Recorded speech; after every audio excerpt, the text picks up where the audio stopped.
Susan Paik. Yes. Hello. Hi. Welcome to my office. Awesome. Thank you so much for having me Oh here. my gosh, of course. Yeah. I mean, this is not your first time in my office, but it's your first time. But I never sat like this. No, yeah, we don't usually sit where our knees are practically touching each other. It's not touching. And it's not. Thank you. HR, right there. Mhm. Okay. You have been a violinist with the Colorado Symphony since 2016. 2016. Okay. And where were you before you joined the Colorado Symphony? So I was living in Chicago, Okay. mainly freelancing. Mhm. Chicago was where I was married. The city I was married, so I started kind of like, oh, gotta find things to do, make Yeah. money. Yeah. So I started with 2 years. I spent 2 years with a Civic Orchestra of Chicago, and then obviously auditioning and freelancing, and then that's like I moved to Chicago 2012. Okay. And then lived there for about 4 years, Mhm. and then moved to Colorado 2016 when I joined the Colorado Symphony. Yeah. Yeah. And I remember when we first started hanging out, it was around some education and community engagement work through the Colorado Symphony. Mhm. And my first impression of you, besides your great violin playing, obviously, okay, I mean, like that is the baseline right there. Your great violin playing. Thank you. You're welcome. What I remember really was your insanely cool sense of humor and sense of adventure.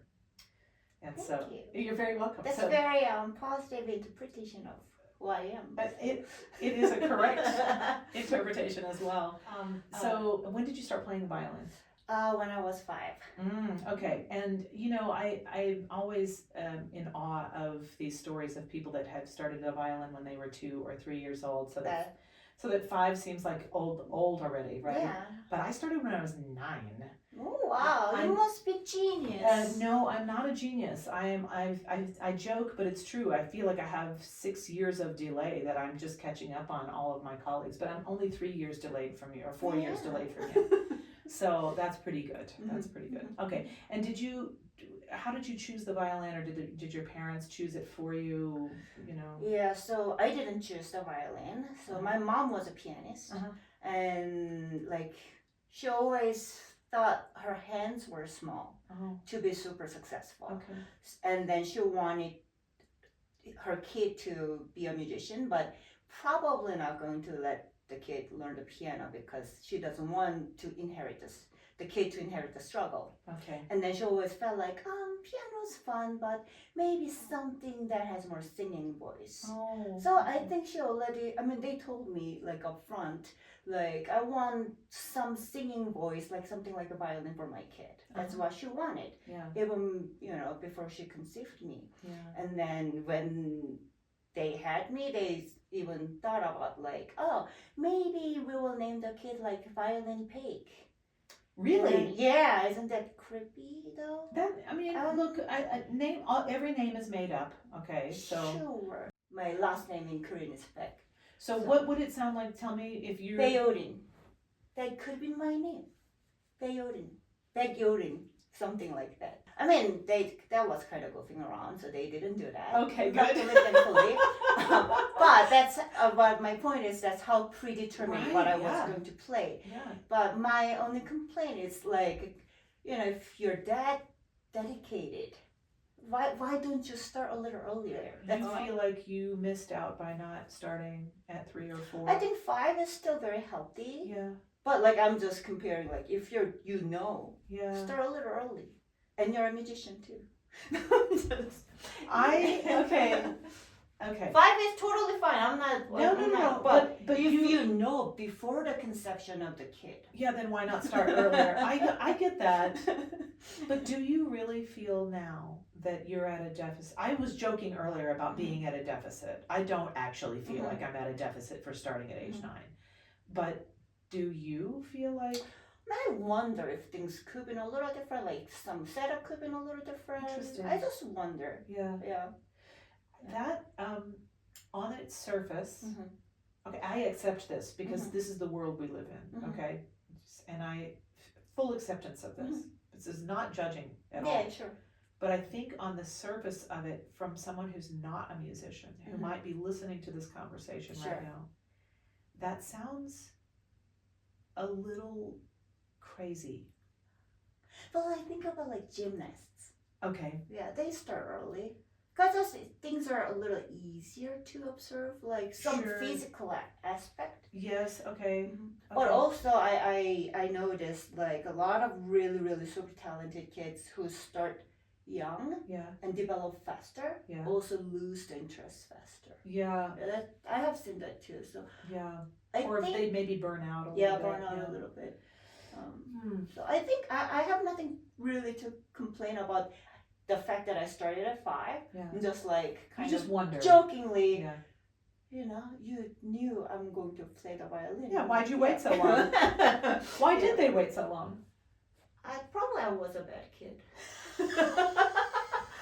they kind of had to wait so they know for sure they can, you know, put me into some system as a kid. Stop it, really? Yeah, so everybody knows, everybody in my extended family knows I'm like crying, tantrum, everything. So like, but my mom successfully disciplined me by age like 3.5 or 4.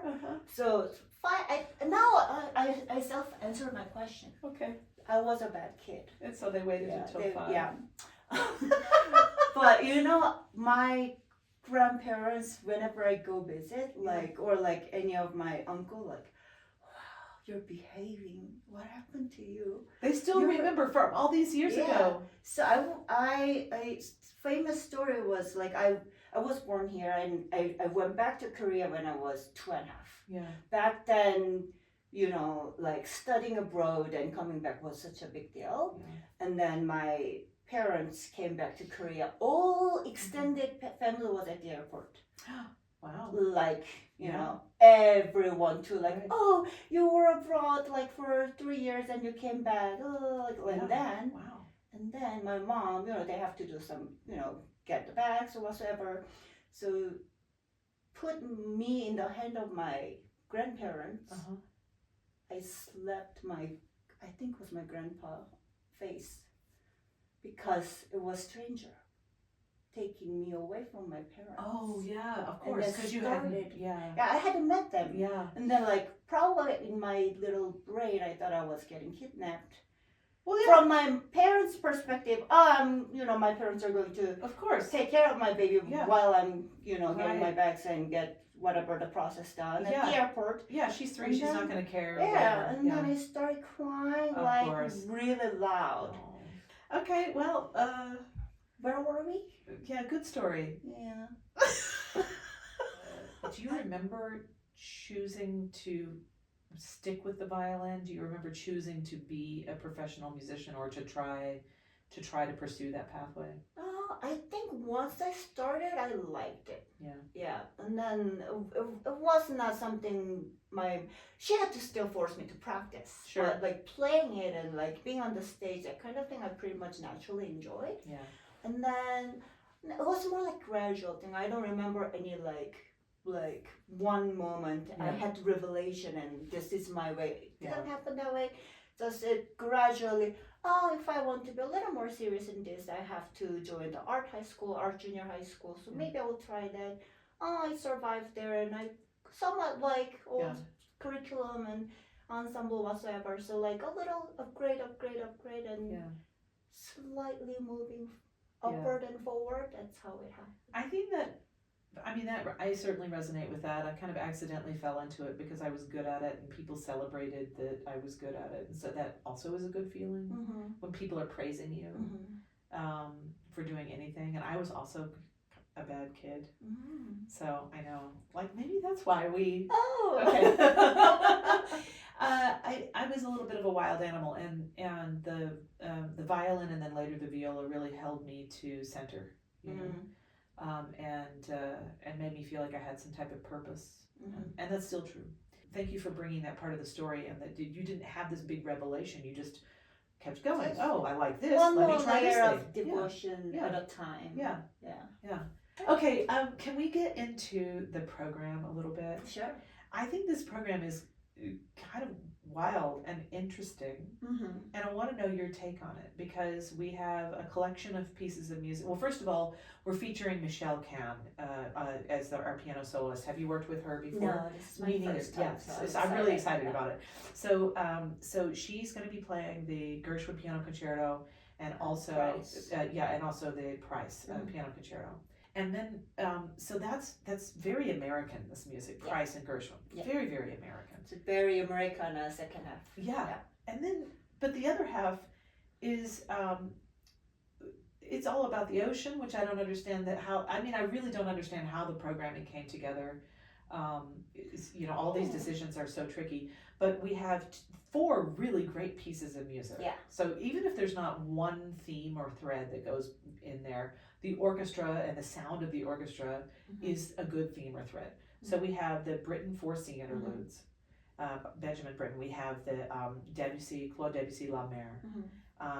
We have the Price Piano Concerto and Gershwin, Rhapsody in Blue.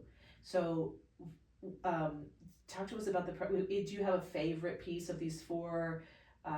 Is there one that you haven't played before yet that you're looking forward to? Yeah, I haven't played the Price Concerto yet, so I'm looking forward to it. I listened to it and I like it's one movement. Yeah. So, and I'm cherishing this opportunity of learning it. Yeah.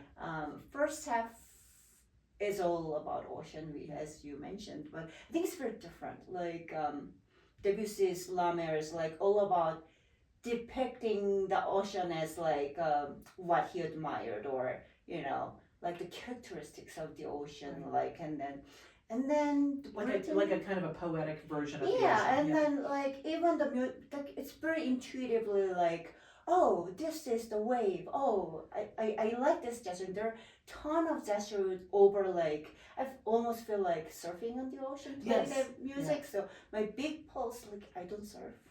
My core's not good, but like I tell myself there are a lot of gesture of layers. Yes, that's like surface motion of the ocean to me. If I were a surfer, right, but I have to keep my core very calm. Yes, and very grounded. But I have to adjust to all this like nice gesturing movement of ocean and whatsoever the atmosphere. Yeah. I think Debussy La Mer is like real true like ocean experience. Yeah. As opposed to Britain, the forces. It's like it's opera like interludes, right? And then the interludes were kind of like you just give you some backgrounds and foreshadowing whatsoever. Right. And I love that story actually.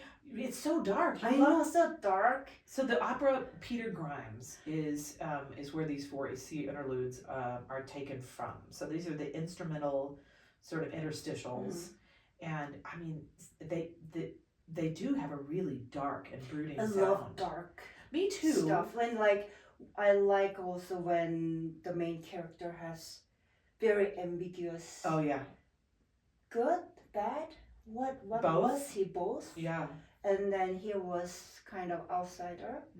And then I love that kind of plot that gives me like food for thought. Yeah, like, more questions than answers. Yeah. And then even though it's like all the event happened as a seashore side village or whatsoever, that's just more just background. Yeah. So I think all these events could happen in Denver.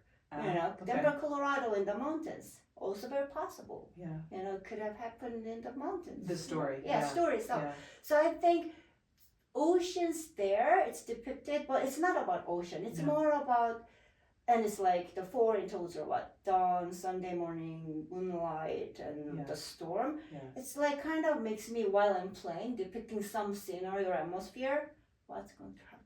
How ridiculous this is, so beautiful, knowing what's actually going to happen. Oh, nice. Okay, so like that Sunday morning, like when people come out so joyfully, like, you know what you're going to cause as a group. Oh yeah, it's and the music has this element of this ability to keep you in the dark about not knowing what's happening next, but also hinting at what's happening next. So if you know the story, then yes, you're going to definitely be like nom nom nom nom nom nom.